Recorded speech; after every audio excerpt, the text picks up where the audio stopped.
Oi, gente! Hoje eu vim aqui para falar para vocês tudo que eu sei sobre os eclus. Vamos lá, então? Então, a palavra eclu, ela significa elemento de correção de lâmina ungueal. Então, os tipos de eclu que a gente usa na podologia. A gente usa a FMM, que é a fibra de memória molecular. A gente usa o fio metálico. A gente usa bottom com elástico, resina autopolimerizável e resina acrílica fotopolimerizável. A gente sempre pode utilizar o eclu quando o cliente sente uma pressãozinha dolorosa. Às vezes ele chega e fala, ai, tô com uma pressão na unha, tô com uma dor no canto, né, tá pressionando. Então, a gente sempre recomenda, nesses casos, eclus. Mas também a gente usa os eclus para tratar, às vezes, deformidades da unha, corte incorreto, e às vezes para tratar até mesmo o formato natural da unha da pessoa. Então, nesses casos, a gente sempre recomenda os eclus, porque eles vão fazer uma tração na unha da pessoa para corrigir essa unha. E a gente recomenda também o eclu, porque ele é um tratamento indolor. A pessoa não vai sentir dor nenhuma. Então, ele é um tratamento que traz ótimos resultados e, ao mesmo tempo, ele é indolor. Então, o principal papel do podólogo nesses casos, de quando a gente coloca um eclu numa pessoa, é proporcionar um alívio, um bem-estar para aquela dor, aquela pressão que ela está sentindo, mas também corrigir essa lâmina dela e conscientizar essa pessoa de como esse tratamento vai melhorar essa unha dela, vai dar uma qualidade de vida melhor para ela. Quando ela for usar um calçado fechado, quando ela for usar um sapato de salto, como que isso vai melhorar, como que essa correção de lâmina vai ajudar ela. Então, o principal papel do podólogo é proporcionar o alívio, o bem-estar, mas também conscientizar a pessoa sobre os benefícios desse tratamento. Então, agora vamos começar a falar sobre os tipos de eclu e quem pode usar. Vou começar falando pelo fio metálico. O fio metálico, ele é de aço inoxidável, ele é ortodôntico e ele tem numeração 014 e 016. O fio metálico, então, quem pode usar? O fio metálico, ele pode usar por pessoas que sentem pressão nas unhas, por exemplo, uma unha encravada. Ele pode ser usado para corrigir corte incorreto, para alinhar as unhas, pessoas que sofreram traumas e pessoas que usam calçados apertados também podem usar o fio metálico. O segundo é o bottom com elástico.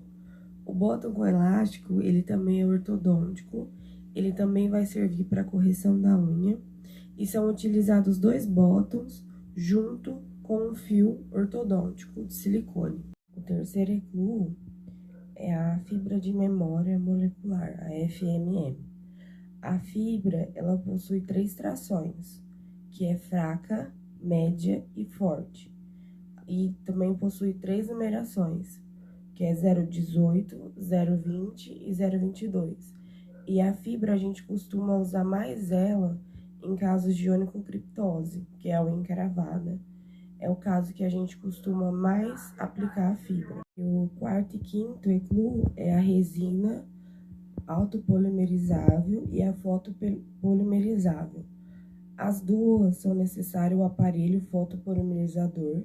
Elas são ativadas através de um agente que a gente usa junto com a resina para poder estar dando o formato correto, né, para esse eclu e também para aplicar na unha da pessoa. E também servem para casos de unha encravada, correção de lâmina, assim como os outros eclus. Então, nós podólogos, a gente mais indica os eclu para aqueles pacientes que têm deformidades na unha, que a unha já cresce com o formato incorreto, para pacientes que fizeram corte incorreto, para pessoas que sofrem com a unha encravada, para corrigir, né, essas deformidades da unha da pessoa, para alinhar a unha da pessoa, para tratamento de onicocriptose e onicofose, porque o eclu também ajuda a não deixar aquela pele ficar crescendo ali junto com a unha da pessoa. Então, é para isso que a gente indica os eclus.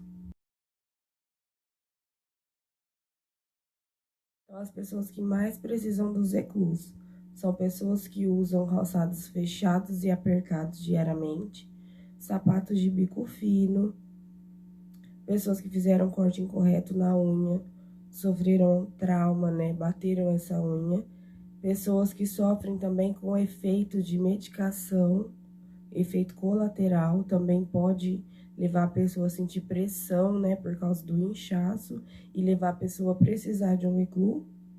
E também pessoas que sofrem, como já foi dito, com onicofose e onicocriptose.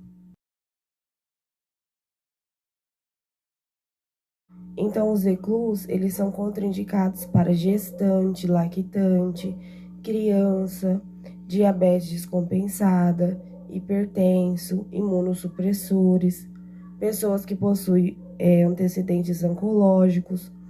E em idosos, a gente pode até aplicar os eclu. Só que a gente tem que levar em consideração se esse idoso faz algum tratamento, o tipo de medicação que ele toma e também que os idosos eles tendem a ter a unha mais frágil, alguns. Então a gente tem que levar em consideração a lâmina desse idoso e analisar qual eclu seria melhor para a gente estar aplicando nele. Então, essas são as contraindicações dos eclus. Nas orientações domiciliares, a gente tem que sempre explicar para esse paciente que o tratamento com o eclu é um tratamento que pode durar de 4 a 6 meses, então leva algum tempo e requer os retornos certinhos. Explicar que esse paciente não pode estar utilizando um sapato apertado, que seria aconselhável ele comprar um sapato de número maior e que seja mais confortável. Se for mulher, evitar sapatos de bico fino, melissas. Também a gente pode orientar a usar meias sem costuras e de algodão, para não ficar enroscando ou pegando talvez ali no eclu com o sapato que a pessoa vai usar. É importante orientar esse paciente para não cortar as unhas em casa, para não arredondar os cantos, não passar óleo ou creme hidratante sobre as órteses, para elas não descolarem, e também fazer o retorno certinho para dar uma continuidade nesse tratamento do eclu.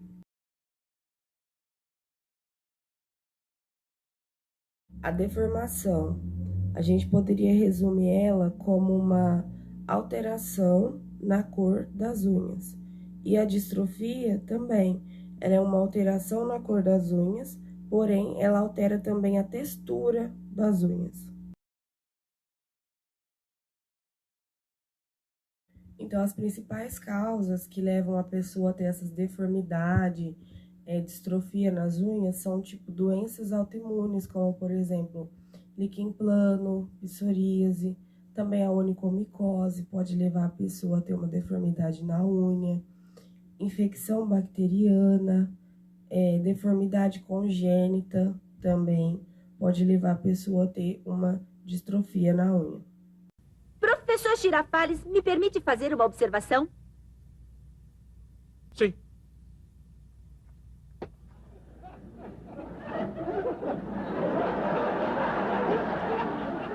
E também pesquisando um pouco mais a fundo, eu descobri que 50% dos casos de distrofia e deformidade na unha ou são por causa de efeitos de medicações que as pessoas tomam diariamente ou são causadas por fungos.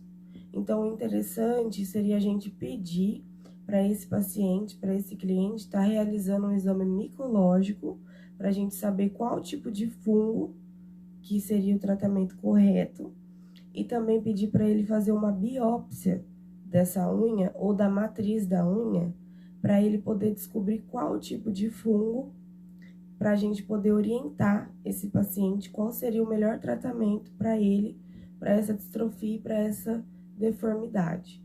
E também sempre observar a medicação desse paciente, porque às vezes o paciente não tem nada, mas faz uso de um remédio diariamente.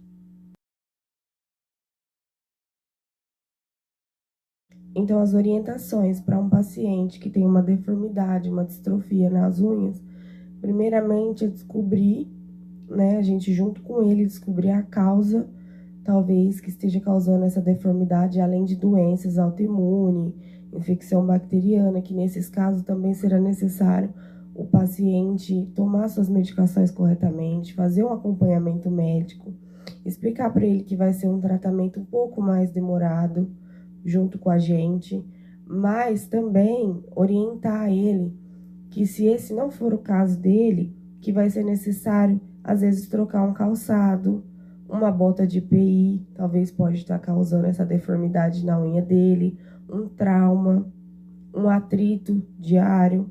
Então, as orientações domiciliares nesse caso é muito importante para a gente poder descobrir o que está causando as deformidades na unha desse paciente. É hora de dar tchau. É hora de dar tchau. É hora de dar tchau.